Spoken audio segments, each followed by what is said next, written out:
보도록 할게요. 양요. 이제 흥선대원군이 집권을 하게 됩니다. 그리고 흥선대원군이 집권을 하고 나서 개혁 정치를 펼쳤어. 그래서 이때 당시 세도 정치 가문들을 없앴고, 그래서 서원도 철폐했었고, 그리고 흥선대원군 시기 때 통상수교 거부 정책을 했었어. 그래서 이거 했었던 배경을 보면은 이제 당시에 청나라라든가 일본이라든가 외국 상인들이 조선 내에 들어오게 되면서 이제 조선 사람들이 만들었었던 물품이 안 팔리게 되는 거야. 그래서 당연히 조선 사람들, 상인들은 자신들의 물건이 안 팔리다 보니까 우리가 계약을 해서 다른 나라의 물품이 더 들어오는 거에 대해서 반대를 했었어. 그래서 어쩔 수 없이 흥선대원군이 통상수교 거부 정책을 시행할 수밖에 없었다라는 것들도 설명을 해줬습니다. 자, 이제 그런 상황 속에서 조선에서는 천주교에 대한 탄압이 시작이 됐었어. 정확히 말하면 정조시대 때 신유박해를 시작으로 천주교가 탄압을 됐었지. 그럼 당시에 63년부터 73년까지 우리는 누가 이제 집권을 하고 있다고 했었어? 그렇지. 대원군 자체가, 흥선대원군 자체가 집권을 하고 있었다라고 배웠었어. 그럼 이 사이 시기 때 66년대에 대대적인 천주교 탄압이 일어났었단 말이야. 그럼 이 저번 시간에 얘기했을 때 대원군 자체는 프랑스 선교사들에 대해서 초반에는 좋은 이미지였다고 했었지. 그리고 이러한 프랑스 선교사들을 통해서 러시아의 남하 정책 자체를 저지할 생각이었지만 이게 잘 안 되었었고, 그리고 66년 1월 달에 청나라에서 천주교에 대한 탄압이 일어났단 말이야. 그래서 청나라의 영향을 받고 있었던 조선 입장에서는 자연스럽게 청나라의 그런 탄압적인 입장을 따라갈 수밖에 없었던 거지. 그래서 이 66년 2월 달에 병인 박해라고 해서 병인년에 천주교 신자들을 박해했다라고 해서 병인 박해가 일어나게 됩니다. 지금부터 66년부터 71년까지 71년에 척합이 건립까지 배울 거야. 그럼 요걸 봤을 때 너희가 중점적으로 봐야 될 포인트는 이제 각 사건에 어떠한 일이 있었는지는 무조건 중심적으로 봐야 되겠지만, 선생님들이 여기서 문제를 냈을 때 가장 많이 내는 포인트 중 하나가 순서 문제로 많이 나옵니다. 근데 교과서에서 나오는 순서 문제로는 이제 프랑스 파트, 미국 파트, 독일 상인 파트, 그리고 척합이 관련 이런 식으로 설명을 해줘. 물론 옆에 연표도 써주지. 근데 이게 순서대로 나열이 되어 있지 않아. 그래서 교과서 그 순서대로 외웠다면 순서 문제가 나왔을 때 틀릴 가능성이 높아요. 그래서 지금 해주는 순서 잘 따라오고, 그리고 연표는 무조건적으로 외우는 게 편해요. 알겠죠? 자, 그래서 다시 돌아와서 66년 2월 달에 천주교 선교사와 이제 신자들을 탄압했었던 병인 박해가 일어나게 됩니다. 그래서 이 병인 박해에서는 천주교를 믿는 사람들에 대해서 탄압했었던 정책이다라고 보면 돼요. 그래서 여기서 천주교 탄압을 했었고, 그럼 이런 천주교 신자들을 구분을 해야 될 거란 말이야. 그럼 어떻게 구분을 했었냐면, 선교사들이야 그냥 프랑스 선교사들 딱 하고 난 선교사요 라고 나와있어. 그럼 이 신자들은 당시에 이제 천주교와 관련돼서 어떤 성전이라든가 아니면은 묵주라든가 요런 것들을 쫙 깔아놔. 그리고 이 사람들을 밟아보는 시켰던 거야. 그래서 그런 식으로 천주교 신자들을 곤란했었던 거지. 그래서 이 천주교 탄압으로 인해서 이때 당시 프랑스 선교사 12명 중에서 8명이 처형을 당하게 되고 4명은 도망을 갔었다. 요게 이제 병인 박해라고 보면 될 것 같아요. 자, 그리고 나서 66년 7월달이 됐어요. 7월달에 당시에 이제 청나라 텐진에 머물고 있었던 미국 상선 제너럴 셔먼호가 우리나라에 등장을 하게 됩니다. 그걸 이제 제너럴 셔먼호 사건이라고 불러요. 그래서 이 제너럴 셔먼호가 이제 조선아 우리랑 통상하자라는 요구를 듣고 이제 들어오게 됐고, 당연히 조선에서는 흥선대원군이 집권을 하고 있으니까 통상수교 자체가 거부 정책을 하고 있었잖아. 그러니까 나라의 정책 방향성을 안 맞기 때문에 조선의 사람들은 당연히 이걸 거부를 했었어. 근데 이걸 거부하니까 제너럴 셔먼호가 그냥 그래? 근데 우리는 통상수교 해야 되겠어 라고 해서 대동강까지 들어오게 됐던 거야. 대동강에서 평안도까지 들어오게 되니까 초반에 이 평안도에 있었던 박규수라든가 주민들은 우리 통상 안 할 거야. 니네가 비단이나 우리의 인삼이랑 바꾸자고 이야기하는데 우리는 안 할 거야 라고 하고, 그러면서 너희가 그래도 여기까지 왔으니까 우리가 식량이나 필요한 거 있잖아 어느 정도 지원해주겠다라고 하는 거야. 근데 이 제너럴 셔먼의 상선들이 미친 광기를 보여줘요. 이랬던 사람들이 통상수교 안 하겠다고 하고 거래도 안 하겠다고 하니까 이러한 조선 사람들을 죽여버리는 거야. 그러니까 당시에 이 평안도 감사했었던 평안도에 이제 머물고 있었던 게 안에 이제 박규수라고 있어요. 여기 빨간색으로 적을게. 근데 이 박규수가 이 사람들이 미친 광기를 보여주니까 우리는 광기가 없겠냐 하면서 똑같이 광기를 보여줬던 거야. 그래서 이걸 대응을 하게 됐는데 이때 당시 제너럴 셔먼너가 들어서 대동강에서 이제 밀물이 들어서 썰물이 빠지게 되면서 뻘밭이 되는 거야. 그래서 이 셔먼너 자체가 어디로 가지 못하고 우왕좌왕하면서 사람들이 자신들을 습격을 하니까 오히려 총을 더 쏴댔던 거지. 그래서 이 평안도 사람들이 불화살을 쏴서 이 제너럴 셔먼너를 불태워버렸던 거야. 그래서 평안도 박규수가 시민들과 함께 이제 대응했었다라는 게 이 제너럴 셔먼너 사건이었던 거지. 그럼 얘들아 이 병인박해는 어떻게 보면 프랑스랑 관련되어 있는 거고 이 제너럴 셔먼너는 미국이랑 관련되어 있다. 요걸 이제 알아두면서 넘어갈게요. 그리고 나서 이 병인박해 시기 때 12명 중에 8명의 프랑스의 선교사가 죽었고 4명은 남아있었다고 했잖아. 그중 한 명이 중국의 텐진으로 가게 됩니다. 중국 텐진으로 가서 당시 프랑스에서 이제 중국 주재였었던 청나라 주재였었던 로즈제독이 거기에 함선이 머물고 있었어. 그래 인도 차이나라는 곳에서 이제 전쟁을 펼치고 있었는데 그 선교사가 로즈제독한테 가서 이야기를 했던 거야. 우리가 지금 조선에서 탄압받고 처형을 당했다. 그래서 우리 선교사 8명이 죽었으니 이거 복수해야 된다라고 하니까 로즈제독이 그러면 이 복수에 대해서 인도 차이나에 갔었던 함선들이 돌아오게 되면은 우리가 복수를 해주겠다 라고 이야기를 합니다. 그리고 함선이 들어오게 되면서 66년 10월 달에 이제 병인 양묘가 일어나게 됩니다. 병인양에 양묘가 있었던 사건이다. 이거 병인 양묘라고 부르고요. 요거는 이제 우리가 프랑스랑 붙었던 사건입니다. 그래서 이때 이제 로즈제독이 함선을 이끌고 우리나라 강화도로 들어오게 돼. 강화도로 들어왔는데 얼큰나 하고 로즈제독이 보니까는 개꿀인 거지. 왜냐면 이때 당시 우리나라 강화도에서는 주요 서적이라든가 아니면은 주요 군장비라든가 병장비가 여기 강화도에 모여져 있었어. 그러니까 로즈제독이 딱 들어오고 살펴보니까는 자신들이 제대로 왔구나 느꼈던 거지. 그리고 이런 상황 속에서 흥선대원군은 이러한 로즈제독 프랑스 애들이 들어온 것에 대해서 우리가 당연히 싸워야 된다. 그래서 항전을 요구를 했었고 흥선대원군은 프랑스랑 싸울 것을 명을 하게 됩니다. 그래서 초반에는 한성군이라는 장군이 문수산성에서 항전을 했지만은 아쉽게 패배를 하게 됩니다. 그리고 나서 이제 당시에 흥선대원군의 개혁을 지지해줬었던 이항로라고 있어요. 그 이항로의 제자였었던 양현수 장군이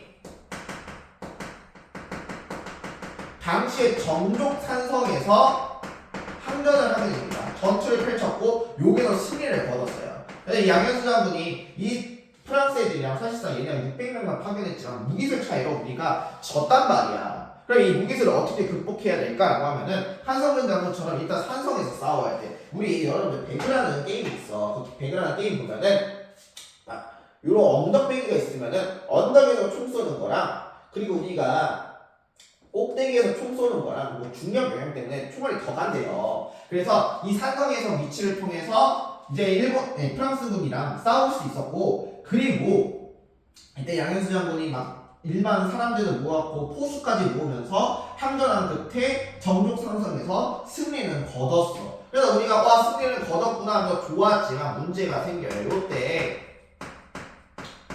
프랑스 애들이 그냥 전쟁에 패배해서 갔으면 모르겠는데 우리나라에서 중요한 외교 문서이나 외교 장각이라든가 의궤라든가 아니면 직지라든가 이러한 것들을 가져가 버리게 돼요. 그래서 외교 장각 그리고 의궤 직지 이러한 것들이 우리가 뺏기게 됐었다라고 보면 되는 거야. 그래서 우리가 수탈 당했었다. 지금은 프랑스한테 돌려받았는데 이게 반환이 아니라 임대라는 형식으로 프랑스가 줬어요. 그래서 이러한 식으로 우리가 안타까움이 있었다. 그리고 주요 이제 건물들이나 이런 것도 붙었었던 게 요 병인양묘의 결과였었다라고 보면 돼요. 자 그리고 나서 요 사이 시기 때 이제 독일 상인이었었던 오페르트가 등장을 해요. 얘가 조선아 우리랑 거래하자. 얘가 중국에서 상인 역할이었는데 조선 애들 보고 야 우리 같이 거래하자. 그러니까 당연히 안 하겠지. 그러니까 이 오페르트가 밤에 당시 이제 흥선대원군의 아버지 했었던 남영군이라는 사람이 있어요. 이 남영군 묘를 도굴했었던 도굴 사건이 있었단 말이야. 그래서 새벽에 몰래 가서 요를 도구를 할 생각이었어. 그래서 막 새벽에 열심히 도구를 하고 있었고 이거를 지키고 있었던 장수들은 뭐 당시에 뭐 크로스체크 해봐야겠지만 얘기가 좀 다르긴 해. 근데 오페르트가 이때 러시아 사람들 데리고 갔다 막 촉으로 협박을 했다고 거저 하면서 이거 너 안 베키면 내가 너 써버릴 거야 라고 하니까 요걸 지키고 있었던 조선 관리가 무서워서 이 남영군 묘까지 안내를 해줬다라는 이야기가 있어요. 어쨌든 간에 이 남영군 묘를 독일 상인이었었던 오페르트가 도구를 하려고 했었다. 근데 얘가 도구를 하려고 했었지만은 이게 도구를 하려는 게 너무 빡센 거야. 새벽만 하기에는. 그래서 일부만 파헤치다가 날이 밝고 그리고 이제 밀물에서 썰물을 바뀌게 된다. 그래서 이 갯벌이 되면은 이제 삼선이 못 나갈 것 같으니까 자기 타본 배가 못 나갈 것 같으니까 새벽에 급히 빠져나가게 됐었다. 그래서 이거를 주민들이 새벽에 발견하게 되면서 오페르트가 이거 도굴 했었구나를 알게 됐었던 게 남은군묘 도굴 사건이고 요걸로 인해서 흥선대원군은 오히려 서양 세력에 의해서 반감을 가지게 됐었다 라고 보면 될 것 같아요. 자, 그리고 나서 우리 66년 7월 제너럴 혐오 요 미국과 관련된 거지. 그래서 미국이 이거 복수하겠다고 71년 때 신미양요를 일으켜요. 요 신미양요고 요거는 이제 미국이랑 싸웠다라고 보면 될 것 같아요. 미국이랑 싸웠고 이때 당시 이 함정에 대해서 어제한 장군이 맞서 싸우게 됐지만은 결국에는 패배를 당했었다 보면 돼요. 패배를 당했는데 이거 이제 교과서 서사에 이렇게 얘기해. 신미양요에서 어제한 장군이 비록 패배하였지만 우리나라 사람들의 끈질긴 함정으로 인해서 결국 미국이 물러나갔다. 맞아요. 딱 교과서에 그대로 보면 돼. 그러니까 이때 우리가 미국한테 졌어. 근데 우리나라 이제 사람들이 어떤 느낌이냐면 일단 우리가 총이 없어. 일단 칼을 던져. 칼 없어. 화살 써. 화살 없어. 돌멩이 던져. 돌멩이 없으면은 모래 뿌려. 이러면서 끈질기가 이제 함전을 하다 보니까 미국 애들이 와 니네 진짜 끈질기다. 이거 도저히 못하겠다 하면서 물러나게 됐었던 게 신미양요고 이 사건의 계기를 71년도 때 흥선대원군이 우리는 서양 애들 배척한다 하면서 오히려 척합의까지 걸리게 됐었다 라고 봐주면 될 것 같아요. 그래서 여기까지가 우리가 외국과 싸웠었던 함정을 봐주면 될 것 같고요. 자, 그리고 나서 73년에 대원군이 물러나게 됩니다. 네, 73년부터 이제 고종이 본격적으로 나라들을 다스리는 친정을 하게 돼요. 왜 그랬었냐면 자 이거 71년 때 이때 대원군이 서원 자체를 철폐해버리잖아. 네, 당시에 이항우에 제자했었던 최익현이 그다음부터 상소를 올렸어. 야 이제 우리 고종도 올라갔으니까 고종이 친정해야 되지 않을까라고 하면서 자 그러던 와중에 71년 서원 철폐까지 되니까 당시에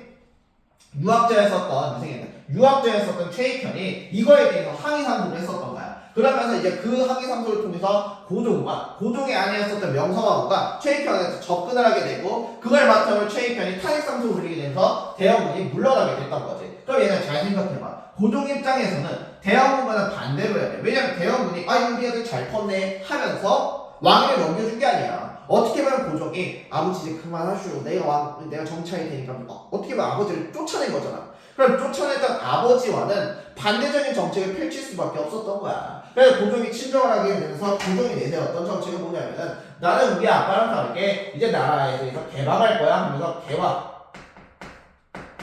우리나라에 대해서 개화해야 될 것 같고 그리고 개방 정책할 것 같다 라고 하면 요걸 표명하면서 요러한 정책들을 실시를 하게 됩니다. 자 그러던 와중에 우리는 이렇게 개화하고 개방 정책할 거야 라고 하던 와중에 이제 앞서 60년대 때 일본의 메이지 유신이라는 걸 통해서 개화와 개방 정책을 실시를 했어. 그래서 그게 성공적으로 끝났단 말이야. 근데 얘네가 했을 당시에 미국에 페리제들이 와가지고 대포 뻥 쏘면서 야 개화하자 이렇게 얘기했단 말이지. 그래서 그거 보고 나서 일본 애들이 너무 무서워 하면서 이제 개방을 했었는데 지들이 당했던 걸 그대로 조선한테 써먹기 시작을 합니다. 자 그래서 이제 75년도 때 운요 사건이 벌어지게 돼요. 요 운요가 일본의 이제 함대였어. 일본 함대였던 운요가 영종도로 들어오게 돼. 영종도로 들어와서 대포 뻥 쏘면서 조선아 우리랑 수교하자 라고 하니까 조선 사람들이 와씨 우리 뭐 대포 꺼내고 수교하자는 거야. 그래서 꺼져 하면서 대포를 똑같이 동시 타격을 했단 말이야. 그러면서 운요가 피해를 입게 되니까 이걸 빌미로 일본이 협상하자고 얘기를 했던 거야. 니네 뭔데 우리한테 폭탄 쏘 이러면서. 자, 그걸 바탕으로 해서 조선 사람들에 대해서 이제 이야기가 나왔던 거지. 일본이 야 니네 이거 잘못했으니까 이거 좀 사과하고 싶고 해결하고 싶으면 우리랑 같이 수교하고 개화하고 한국을 개항해라 라고 얘기했던 거야. 그러니까 조선 사람들에서는 고종은 이 기회를 통해서 우리 개화하고 개방할까라고 생각을 했던 거지. 그럼 이제 고종의 입장인 거고, 남은 유학자들, 기존부터 서양과 수교하는 걸 반대했었던 이런 사람들은 쟤네가 했던 짓이 야만적인 짓이다. 지금 우리랑 수교하자고 개화하고 개방정책 하자는 애들이 폭탄 들고 와서 그렇게 쏴대냐 하면서 반대를 했었던 거야. 그래서 고종이 그럼 얘네가 주장했던 게 뭔지 한번 맛만 볼까? 라고 하면서 협상 테이블에 앉아보자 해서 당시에 신원이라는 한 명 있었어. 그 신원을 강화도로 보내게 돼. 요게 이제 76년에 맺어졌었던 강화도 조약의 내용이에요. 딱 갔어. 그래서 협상 테이블에 딱 앉으려고 신원이 들어갔다. 근데 갑자기 들어가는 순간 가벼운 마음으로 들어갔다가 옆에서는 일본 군인이 쭉 이렇게 딱 쏘고 있는 거야.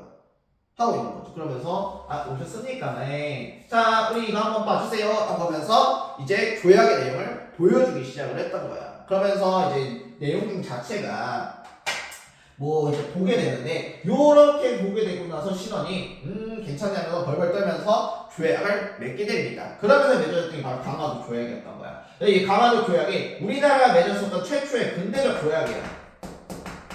최초의 근대적 조약이라는 의의도 있고, 하지만 딱 여기까지가 의의고 사실상 불평등한 조약이었어. 무슨 얘기냐? 요게 우리나라한테 되게 불평등했었어. 그래서 당시 내용을 보면은 조선은 자주국임을 명시한대. 이게 첫 번째 문항이었어. 요거까지만 보면은 뭐야 이거 좋은 거 아니야? 라고 생각을 하잖아. 왜냐면 조선은 병자호란 이후에 청나라 밑에서 사대관계를 맺고 있었던 나라였었고 스스로의 자주국가가 아니었단 말이야. 근데 얘네가 첫 번째 조항부터 조선은 자주국임을 명시한대. 개꿀이잖아 라고 이제 볼 수 있잖아. 근데 이게 아니라 이거는 뭐냐면 청나라에 대해서 너희가 사대관계 청산해라. 그럼 너희가 독립국이니까 그런 독립국을 우리가 가져가는 게 좀 더 마음이 편하다. 요거야. 그러니까 청나라는 조선한테 간섭하지 말라는 걸 간접적으로 이거 내포를 했었던 거야. 지들이 먹으려고. 자, 그거랑 더불어서 이제 조선에 대해서 해양 침략하겠다. 해양 침략권과 그리고 영사재판권이라고 해서 일본 사람이 조선 땅에서 죄를 지으면 일본법으로 처벌받는다라는 게 영사재판권이야. 이게 다른 말로 뭐라고 부르냐면 치외법권이라고도 불러요. 다스리는 곳 외쪽에 있는 법권이다. 치외법권이라고 이야기를 하는데 요게 이제 왜 불평등하냐면 봐봐, 일본 사람이 조선에서 죄를 지었어. 그래, 일본법으로 처벌받는다. 오케이. 그러면 조선 사람이 일본 가서 죄를 지었다? 그러면 일본법으로 처벌받는 게 아니라 조선법으로 처벌을 받아야 돼. 근데 이거는 조선인들한테 적용이 안 돼서 조선인들은 일본법으로 처벌받는다. 그래서 이게 불평등했다라는 거야. 그거 알아두면 되고, 그리고 나서 요 내용으로 세계항구 개항해라. 그래서 부산을 시작으로 해서 인천과 원산을 추가적으로 개항하라 라는 게 바로 이 강화도 조약의 내용이었던 거야. 그래서 이렇게 맺으면서 우리가 불평등 조약을 맺었다라고 보면 되는데, 사실 이 신원도 보면은 좀 별로야. 다 갖고 이제 고종한테 자랑해요. 고종이요, 저 강화도랑 이렇게 맺고 왔어요. 그러면서 그래도 우리 조선 자주국임이 있고요, 나쁘지 않은 것 같아요 하면서. 근데 제가 자랑할 거 하나 있어요. 이 강화도 조약 내용에 보면은 이 조약은 대일본 제국과 조선이 맺는 조약이다 라는 내용도 있었어. 근데 자기가 거기서 막 노발대발했다는 거야. 여기 왜 대일본? 야, 왜 너희만 대일본이? 우리도 대조선을 바꿔줘 하면서 그런 식으로 고쳐왔다면서 의기양양했다라고 얘기를 해요. 어쨌든 간에 그래서 요 강화도 조약을 뭐라고도 부르면 조일 수호 조규 조약이라고도 몇 개 이야기를 하는데, 이 조일 수호 조규를 좀 더 부록적으로 하나 더 맺었어. 그래서 이거를 조일 수호 조규 부속 조약이다. 부속 조약을 하나 맺게 되는데, 요거 내용이 뭐냐면은 당시에 이제 일본에서 조선으로 갔을 때 이때 화폐를 쓸 수 있게 해달라 라는 게 바로 조일수호 조교 부속 조약이고요. 그리고 나서 요 강화도 조약 맺고 같은 해 76년 12월 달에 조일 무역 규칙이라는 게 나오게 돼요. 그래서 이 조일 무역 규칙으로 나왔었던 게 이제 너희가 했을 때 우리가 너희들 쌀을 수입해달라, 쌀 수입 가능하게 해달라 라고 이야기했었던 게 바로 조일 무역 규칙이다 라고 보면 될 것 같아. 알겠죠? 그래서 이런 식으로 전개가 되게 됩니다. 어쨌든 고종은 이걸 통해서 개화하게 되고 싶고 개방하고 싶다 라는 정책에 대해서 이런 것들을 실시를 하게 되고요. 이걸 바탕으로 해서 이제 조선도 본격적으로 개화할 준비를 하게 됩니다. 그래서 청나라의 영향을 받아서 개화하는 사람들도 등장을 하게 돼요. 그걸 우리가 뭐라고 하냐면 통상개화론자라고 얘기를 해요. 첫 번째로 이때 통상개화론자는 대표적으로 오규석이라는 사람이 있어요. 이 오규석은 이제 연행사라고 해서 청나라한테 보내줬던 사절단이 있었지. 그 사절단을 갔었던 게 오규석이었어. 그래서 일단 가갖고 보니까는 와 씨. 되게 앞서 있던 서양 문물에 청나라가 받아들였었고 그걸 보니까 되게 신기했었던 거야. 그러면서 이때 오규석이 봤었던 게 영환지략이라든가 아니면 해국토지라고 해서 지리서가 있었어. 요게 이제 청나라가 아편전쟁이라고 1840년도 때 영국한테 지고 나서 썼던 게 영환지략과 해국토지야. 그래서 요걸 통해서 세 개의 지리서를 작성했었던 건데 요걸 보고 오규석이 세상은 이렇게 크구나를 느꼈던 거지. 그러면서 세상에서 지금 이런 일이 일어나고 있는데 조선의 사회에서는 아직도 이런 거에 대해서 벗어나지 못했다. 그러니까 청나라의 사대관계라고 있고 넓은 세상을 못 본다 라고 생각을 하면서 우리도 개화를 해야 된다라고 주장을 했었던 게 오교석이었고 이 영환지략과 해국도지는 나중에 이제 개화를 해야 된다는 개화파 등의 젊은 양반 자제들이 있었어. 이제 젊은 개화파들 이렇게 있었거든. 요 개화파들이 요거 접하게 되면서 이 사람들이 개화하겠다고 마음먹게 만들어졌던 게 바로 이 오규석이었던 거야. 그래서 오규석을 통해서 이런 식으로 개화를 하자라고 있었고, 그리고 한 명 더 있었어. 바로 그 사람이 이제 이 제너럴 셔먼 때 이거를 대응했었던 박규수라는 사람이야. 박규수가 이 제너럴 셔먼 사건 때 대응을 잘하게 되면서 흥선대원을 칭찬을 받았어. 그러면서도 박규수 한편으로 생각했던 게 이 제너럴 셔먼 사건으로 인해 서양에 앞서 있었던 우수한 무기를 체험을 해볼 수가 있었단 말이야. 정말 강하구나. 그걸 보고 나서 이제 마음 바뀌었던 거지. 우리 조선도 저 사람들처럼 강대국이 되려면 개화를 해야 되겠구나 라고 생각을 했던 거야. 그래서 그걸 바탕으로 오규석과 박규수가 통상 우리가 개화를 해야 된다 라고 생각을 했던 거지. 그리고 나서 이 광화도 조약 이후에 조선에서는 일본이 어떻게 개화를 했는지 살펴봐라 라고 하면서 1차 수신사와 2차 수신사를 파견을 하게 됩니다. 1차로는 김기수라는 사람이 가서 파악을 하게 되고요. 그리고 나서 2차에서는 이제 김홍집 일행이 가서 일본이 어떻게 개화 정책을 했는지 파악해봐라 라고 하면서 이거를 파악을 했었던 거지. 그래서 이 김홍집이 가서 갖고 왔었던 게 조선 책략이라는 거야. 요 조선 책략은 당시에 청나라의 외교관이었던 황준원이라는 사람이 썼던 거야. 그래서 조선이라는 사람은, 조선이라는 곳은 이제 양옆으로 너무 빡세다. 러시아랑 일본에 견제받으니까 이제 청나라와 미국을 통해서 이를 견제해야 된다라는 거였었어. 왜냐면 이때 이게 조선 책략이 퍼졌었던 이유 중 하나가 청나라 입장에서 불안했었던 거야. 왜냐면 이 강화도 조약에서 조선은 자주국임을 명시한다. 이러면서 일본이 조선한테 가져가려고 생각을 했다는 걸 눈치를 채게 되고, 이러면서 미국을 끌어들여서 이제 자신들의 입지를 다 이제 좀 더 다지기 싶었던 거지. 그래서 이러한 조선 침략을 김홍집이 들고 왔었고, 이를 바탕으로 조선은 미국과 친하게 지내야 된다라고 해서 맺었었던 게 바로 82년도 때 조미 수호 통상 조약을 맺게 돼요. 이게 맺게 되면서 조선과 미국이 이제 수호 조약을 맺었었다. 그래서 이게 바로 서양과 맺었었던 최초의 근대적 계약이다라고 보면 될 것 같고요. 요거의 내용은요, 내용을 살펴보면은 첫 번째로 1조에서는 거중 조정이라는 게 있어. 조선이나 미국이 어려운 일을 당했을 때 양국 중 하나가 어려운 일을 당했을 때 우리 도와줘야 된다라는 게 이제 거중 조정의 내용이었어요. 그리고 가장 중요했었던 게 요새 관세를 부과해주게 돼요. 야, 요거 이제 불평등 조약일 때는 이 관세 부과가 없었는데 요거 이제 관세 없이 무조건적으로 했는데 여기서 미국은 관세를 해주겠대. 얼마나 신사적이야. 그런데 이렇게 여기까지만 보면은 와 진짜 좀 좋은 조약이다라고 하는데 요 조미수 통상 조약도 불평등 조약이에요. 왜냐면 여기서 최후 대우가 들어갔어.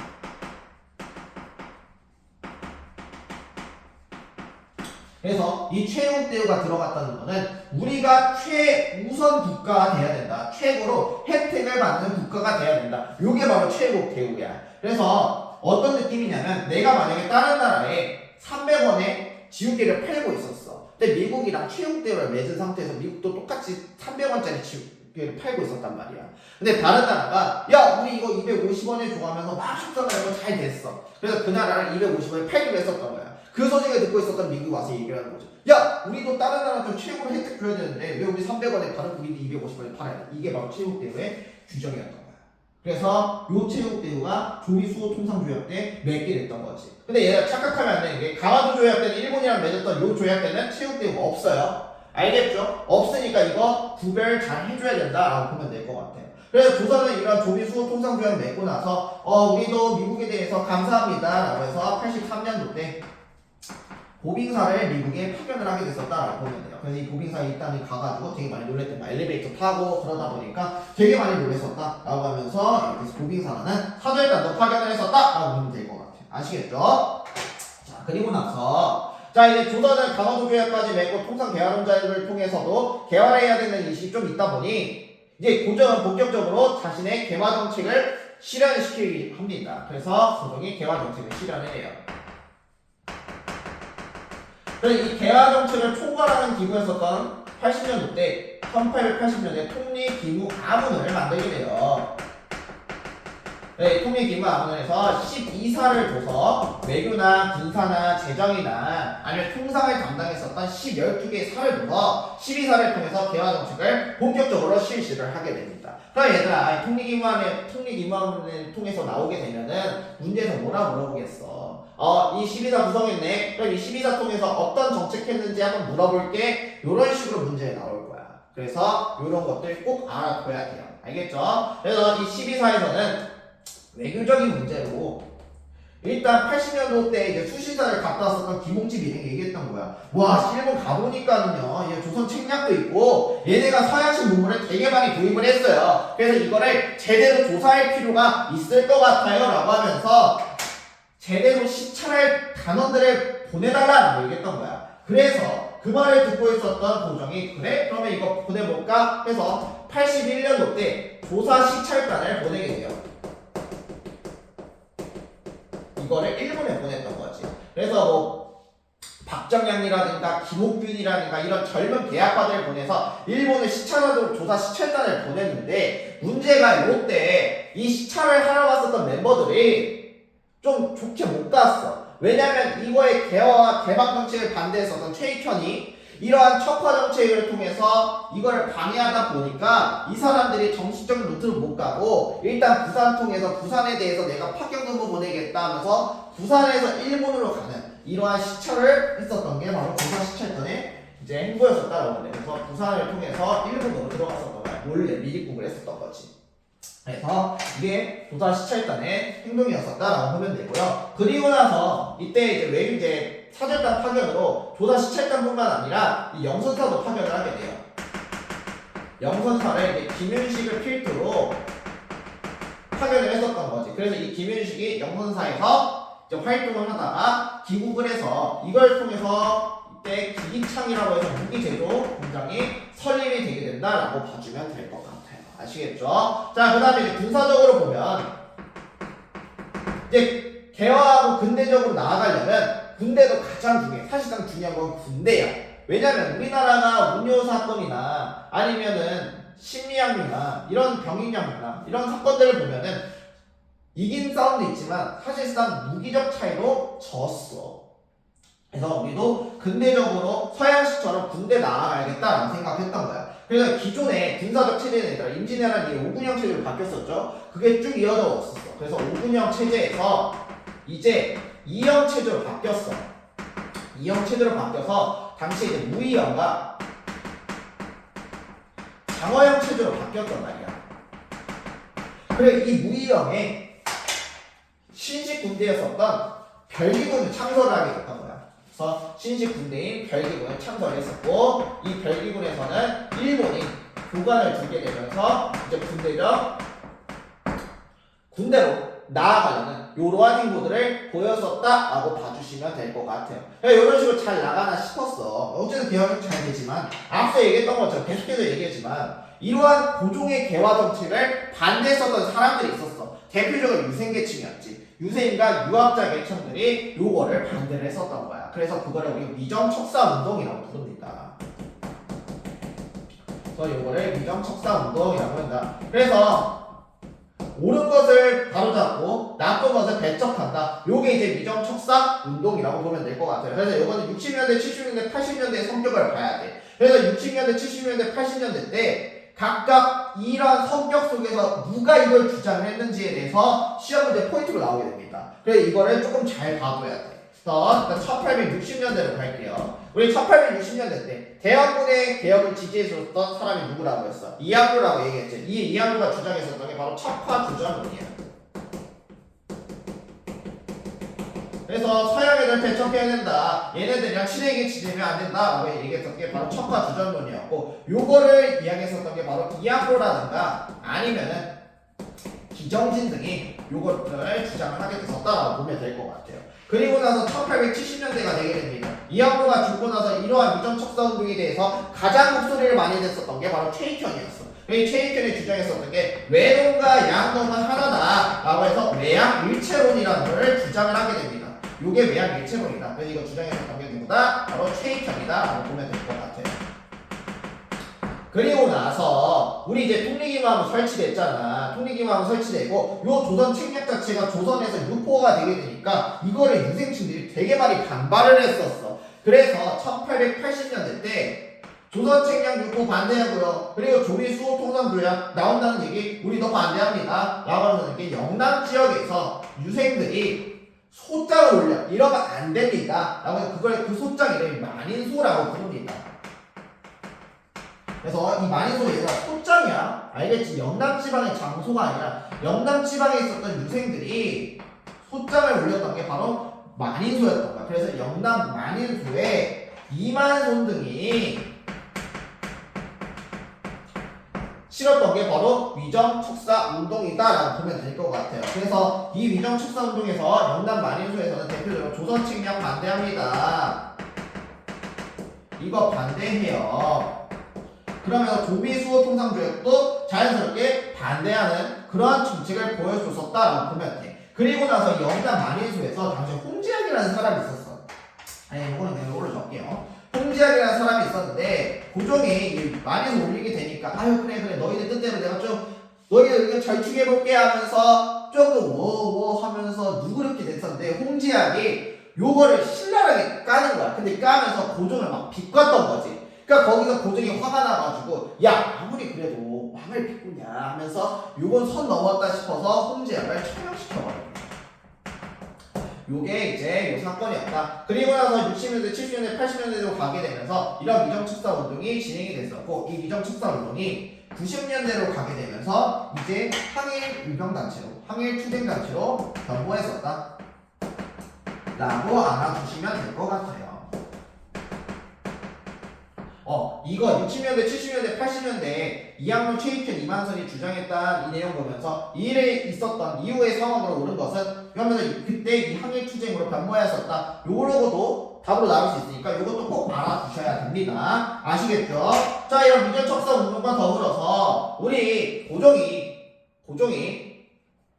군사체제 개편하겠다고 5군형에서 2형으로 줄였어. 그러면은 기존에 요 별기군이 뭐라고 했어? 신식 군대라고 했잖아. 그럼 신식이 있다는 거야. 구식도 있을 거란 말이야.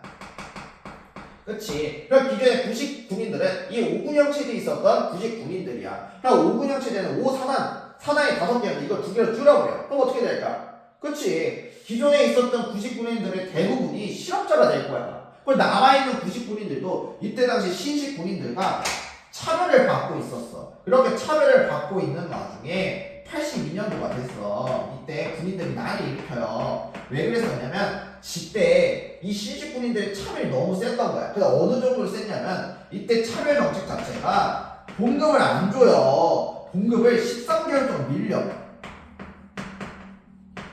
야, 한 달만 봉급 밀려도 난리 나는데 13개월이 밀린다? 어떻게 보면은 이 군인들 진짜 참을성도 좋은 거야. 13개월이 밀렸다? 그래서 13개월 만에 봉급을 주겠다고 나라에서 봉급 받으러 오라고 했던 거야. 그래서 와 하면서 개꿀하면서 갔더니만 쌀만 있는 것이 아니라 모래, 고, 수수 이런 것들을 싹 다 섞어버린 거지. 그러니까 반으로 해버리니까는, 그러니까 이거를 채로 치면서 막 하다 보니까 짜증도 나고 보니까 반도 안 되는 거야.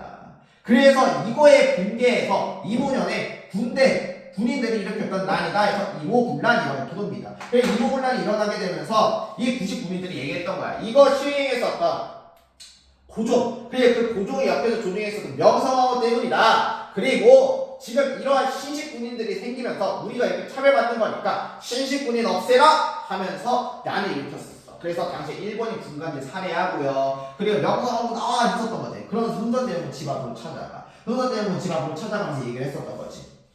대원군이시여. 대원군이 있을 때가 좋았어요. 그러니까 우리 좀 다시 이끌어주세요. 라고 해서 이를 통해서 흥선대원군이 다시 복귀를 할 수가 있었어요. 그래서 복귀했었던 흥선대원군은 오자마자 했었던 게 이런 개혁기구 개방정책이었던 통일기구안은 있죠. 이거 없애요. 이거 없애고 자연스럽게 별기구도 사라지겠죠. 그리고 군인들에 의해서 복귀를 할 수 있었으니까, 복귀할 수 있었으니까 당시에 군인들이 원래 직장이었었던 5군형 체제도 다시 부활을 시켜버립니다. 이런 식으로 복귀하고 나서 이모군란 이후에 도망갔었던 명성황후들을 흥선대원군이 죽었다고 이야기하면서 장례식까지 치러버린 거야. 그래서 이에 대해서 빡쳤었던 명성황후가 당시에 요 영선사 있지, 청나라에 파견 갔었던 영선사의 김윤식한테 연락해서 자기가 지금 흥선대원군에 의해서 억울한 일을 당했으니까 너가 직접 청나라한테 도움 달라고 요청해라 라고 했었고, 이걸 김윤식이 당시 청나라의 이용자한테 전달을 하게 돼. 그래서 이게 전달되게 되면서 명성황후가 청나라로 다시 들어오게 됐었던 거야. 그래서 이거를 청나라가 오히려 진압을 해버린 상황이 돼버렸던 거지. 그리고 이렇게 되면서 청나라랑 같이 영선사의 김윤식이 더 이상 청나라에 머물 수 없다 하면서 같이 들어오게 됐었던 거야. 그래서 들어오게 되면서 기기창이 83년도에 설립이 됐었던 겁니다. 그래서 이런 식으로 청나라가 진압하게 됐고, 이 사건에 대해서 당연히 청나라의 내정관이 심해지게 돼요. 왜냐면 야, 너희들이 조정에서 해결 못했었던 난 자체를 우리가 해결해줬잖아. 그러니까 너희 우리한테 잘해야 돼 하면서 청나라의 내정 간섭이 심해졌고, 청나라는 들어오자마자 했던 행동 중 하나가 요 흥선대원군 있죠? 흥선대원군을 납치해서 본국으로 데려가 버립니다. 그러면서 명성황후가 다시 집권을 하게 되는 이러한 상황까지 왔었다라고 보면 되는 거야. 그래서 요 이모군란 이후에 우리나라는 되게 더 힘들어졌게 돼요. 내정 간섭 더 받게 됐거든. 일단 청나라에 내정 간섭 받았지. 그러면 청나라가 조약 하나 맺어달래. 그래서 맺었었던 게 조청 상민 수륙 무역 장견입니다. 조선과 청나라의 상인과 관련된 조청 상인 수륙 무역 장정이다라고 하는데, 여기서 봐야 될 게 있잖아. 장정이라는 뜻이야. 보통 우리가 미국 가도 조약, 일본 가도 조약 맺었는데 여기만 이제 장정이라고 돼 있거든. 이게 뭐냐면은, 야, 너희 우리보다 우리잖아. 난 갑이고 우리가 받아준 대로 적어. 요거야. 그래서 장정이라고 부르는 겁니다. 그래서 청나라 사람들이 조선까지 와서 무역할 수 있게 해달라. 이제 물건을 팔 수 있게 해달라. 시장에서 이제 물건 사고 팔 수 있게 해달라 라고 얘기했던 게 바로 조청상민 수륙 무역장벽이야. 그래서 너희는 그리고 우리의 속국임을 명시해야 된다 라고 더 얘기했었던 게 바로 청나라 맺었던 조청상민 수륙 무역장정이다 라고 보면 되고요. 그리고 여기서 일본도 같이 맺게 돼야 돼. 야, 너희 때문에 우리나라 사람들 죽었잖아. 그러니까 이거 배상해야 돼 라고 하면서 일본과 맺었던 게 바로 재물포 조약입니다. 뭐라고? 그렇지, 재물포 조약이다. 요 재물포 조약이 맺어졌었고, 요 재물포 조약의 내용이 뭐였냐면, 일단은 야, 너희 때문에 우리 공사가 빡살났어. 그러니까 배상금 내놔. 그러니까 배상금 지급해야 되고요. 그리고 지금 우리 공사관에 군대가 없었기 때문에 우리나라 일본인 교관이 죽었던 거야. 그래서 공사관 있죠. 일본 공사관에 군대 주둔 자체를 허용해달라 라고 이야기했었던 게 바로 이 재물포 조약의 내용이다 라고 봐주시면 될 것 같아요. 그래서 일단은 여기까지 끊고 그 다음에 값진 정면 갈게요. 끝!